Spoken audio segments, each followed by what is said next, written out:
Многу проблеми имаат акумулирано фармерите од овчеполието, се пожалија тие денеска на предупредувачкиот протест кој што беше во центарот на Свети Николе.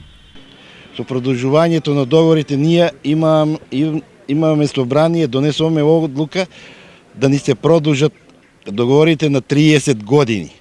30 години. Меѓутоа ние еве 5 месец, 6 известување неаме и они сакат да ни ја продолжат земјата на 5 години.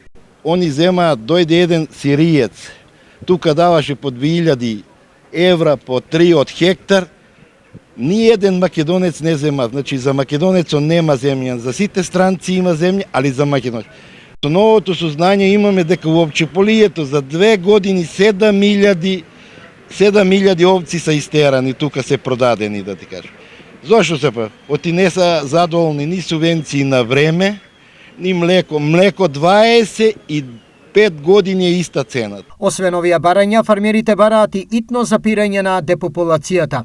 Изгледа ми оваа држава решила да не одуче да јадеме веќе.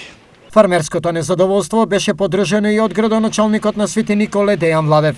Иако земјоделието не е во доменот на општина Свети Николе, земјоделците како наши сограѓани им давам безрезервна поддршка во сите нивни барања за да им се решат сите проблеми што ги засегаат. Еден апел до сите надлежни чинители во земјоделието, дали министерот, дали директорот на Агенција за храна и ветеринарство и другите, да најдат слух, да се видат со овие луѓе, да им помогнат, да се сретнат, бидејќи сите треба да живеат на ова парче наша земја. Доколку барањата не бидат исполнети, планирани се радикални чекори. Блокада на автопато Скопје-Штип и блокада на автопато Велес-Штип.